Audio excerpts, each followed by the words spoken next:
kapiksi. And ito guys, no, again, blessings, 'di ba? Sabi ko nga sa inyo, i-bless kayo sa mga bagong kontrata, sa mga finances nyo. Yung i-bless yung finances nyo, at the same time yung relationship nyo naman ay blessed din. So ito, nakikita natin na nagkakaroon ng movement ka, progress, no? Movement, progress, pag-andar, pag-usad para mas lalo pang tumibay yung iyong financial na aspeto, mga kapiksi. Okay?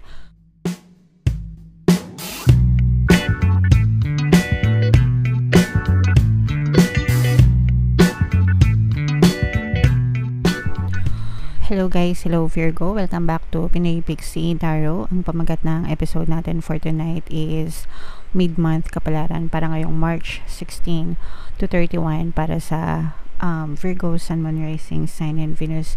General reading lang guys, pwede mag-resonate, pwedeng hindi. Combination ng positive and negative energy, mga kapiksi. Ito, unahin natin tong deck na to guys, tingnan natin yung mga mensahe sa inyo ng inyong mga gabay. Comment down below guys if feeling nyo naka-resonate kayo sa mga messages. Meron tayong childhood energy, meron tayong support, meron din tayong gifts. Wow, unahin natin to guys, no? Gifts. Ito yung gifts from the universe. Okay, ibig sabihin ito, may mga ireregalo sa'yo sa universe. Syempre yung regalo, di ba, maganda yon. Kapag nakakatanggap kayo ng mga regalo, diba? Especially mga unexpected gifts, ganyan. Imagine niyo yung sarili nyo na nakaka-receive kayo ng gift, diba? Sa ibang tao. Ano yung feeling, diba? Masaya, surprised, ganyan. And especially kung galing yan kay universe, mga kapiksi, okay? And kung meron kayong pinagdadasal, no? Parang ireregalo na rin siya ni universe sa inyo. So, i-claim nyo na to guys. I-mine nyo na yan sa comment section.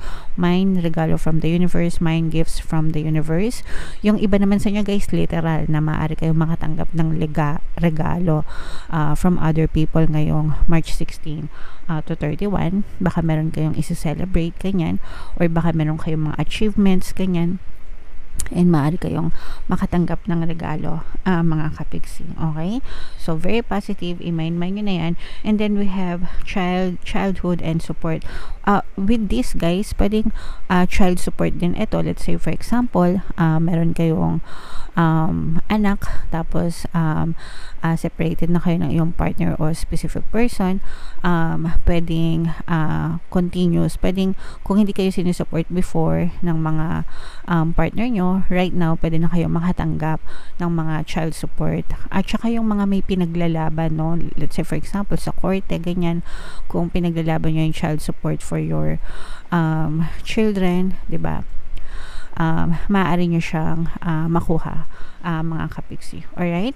And for some of you naman, guys, maganda to. Ibig sabihin nito, very supportive yung mga tao sa paligid nyo. Actually, yung anak nyo, pwedeng yung mga anak nyo pa mismo, yung nagbibigay sa inyo ng suporta. Diba? Binibigyan kayo ng inspirasyon, binibigyan kayo ng lakas ng loob, binibigyan kayo ng emotional support na kailangan nyo para makayanan nyo yung mga pagsubok sa buhay nyo, mga kapiksi. Alright? And then, for some of you naman, mga kapiksi, this may be reminiscing your childhood or mga memories from your past na nakaka-apekto sa inyong present circumstances dahil yung mga beliefs natin, no, especially na nabuo yan since nung mga bata pa tayo, we really have to parang scan yung mga belief system natin and palitan yung mga old beliefs natin for the better, mga kapiksi. Alright? Okay, so yeah. Comment down below, Virgo, if feeling nyo naka-resonate kayo dyan sa mga messages na yan. Tingnan natin yung ganap sa buhay nyo, guys. Ngayong March 16 to 31. Shuffle natin to. Habang sinashuffle ko to, guys, panoorin nyo muna yung video natin regarding sa ating paano mag-manifest ng abundance video course. Kapiksi, sawa ka na ba sa mga struggles at hirap sa buhay mo? Masipag ka ba at masikap sa buhay ngunit hindi ka pa rin umaasenso? Ilang beses ka na bang nag-attempt magnegosyo at mag-invest pero palagi ka pa rin nalulugi? Sa pagkakataon na ito ay maaaring may subconscious beliefs ka na nagiging balakid sa iyong pag-unlad at pagyaman. Introducing, paano mag-manifest ng abundance video course. Dito ay matututunan mong ma-overcome ang mga balakid mo para tuluyan ka ng umunlad, umasenso, sumagana, maging matagumpay, successful at maswerte sa iyong kabuhayan, pera, trabaho, negosyo, salapi at kaperahan ng bonggang-bongga. Dali, mag-send na ng email sa pinoypixie@gmail.com at simulan na ang iyong pagyaman ngayon. Alright, so sabay-sabay tayo magpayaman ngayon 2024 mga kapiksi. Mag-avail na kayo ng course guys kasi sobrang ganda talaga niyan.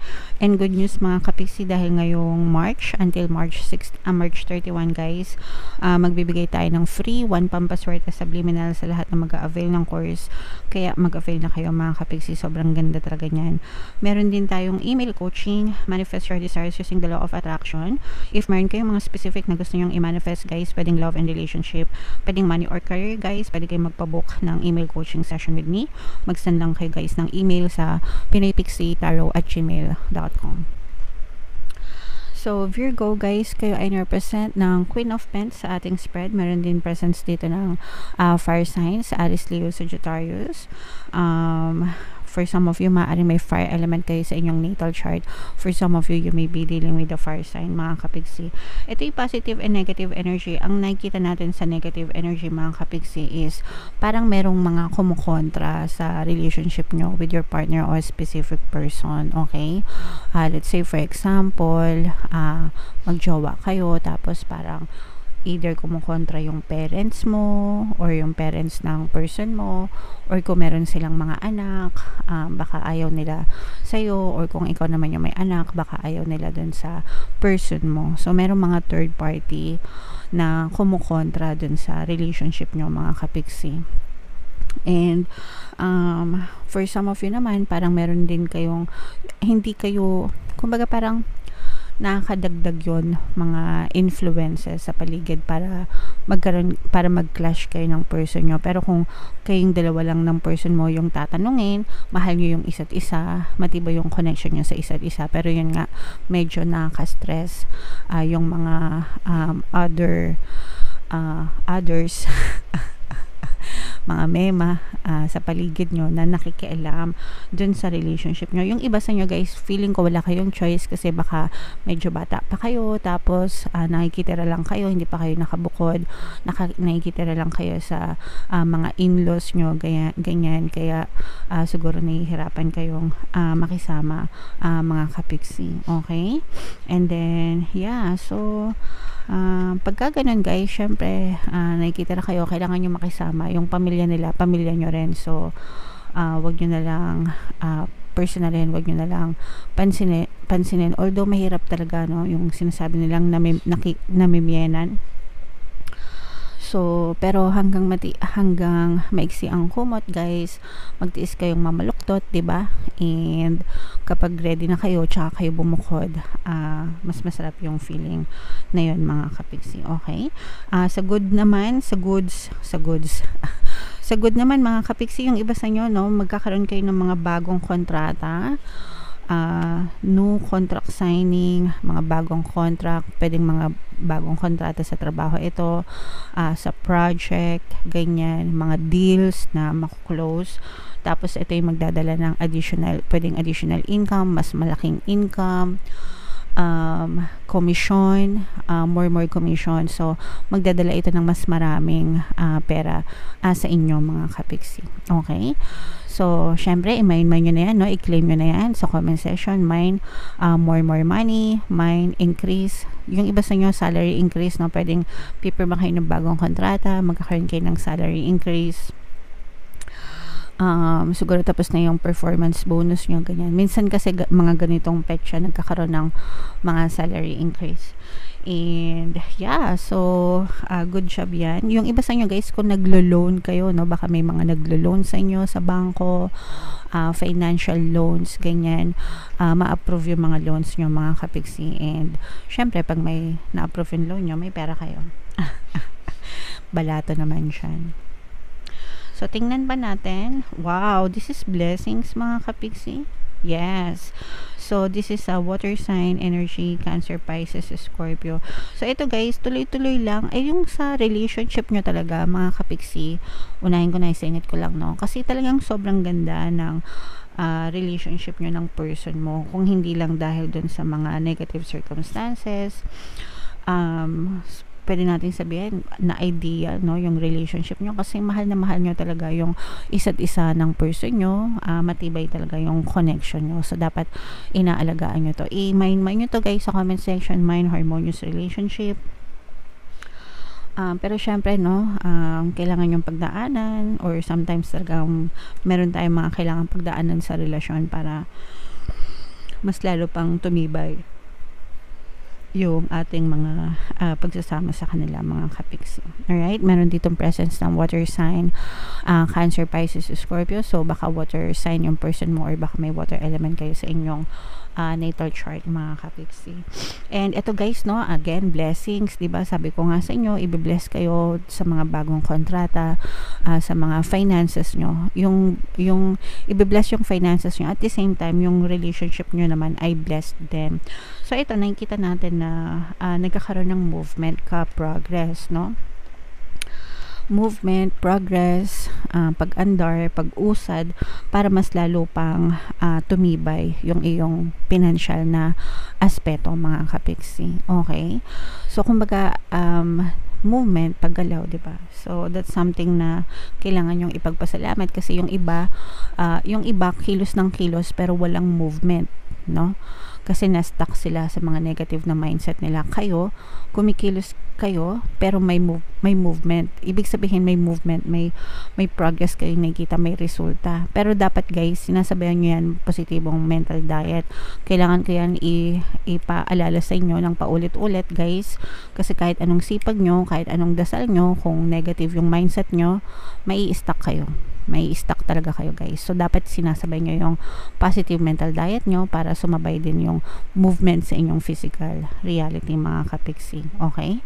So guys, i-mind nyo na to sa comment section. Mind blessings, mind kaperahan, mind movement, yan, para talagang makita nyo na umuusad yung buhay nyo sa inyong 3D, sa inyong physical reality. Alright? Yung iba sa inyo guys, medyo may nagmamanman sa inyo.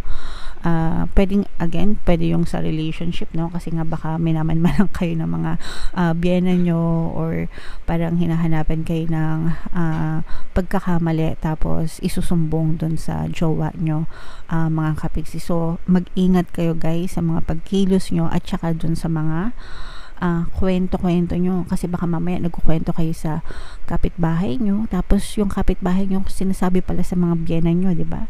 So better na lang to keep your mouth shut, mga kapiksi, kasi baka mamaya nakakarating sa kanila, mas lalo pang maging grabe yung baka mag-backfire sa inyo, mas lalo pang maging grabe yung sitwasyon nyo, mga kapiksi. So ingat-ingat na lang dun guys. Alright?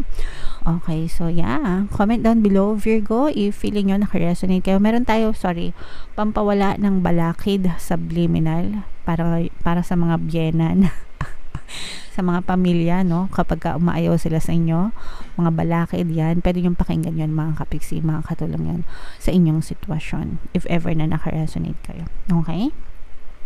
So, ito yung mga pampaswerte subliminal natin, guys. Pakinggan nyo para talaga maging maswerte kayo. And ito naman yung ating success stories ng paano mag-manifest ng abundance video course. Click here to subscribe, guys, and click here to join our membership program.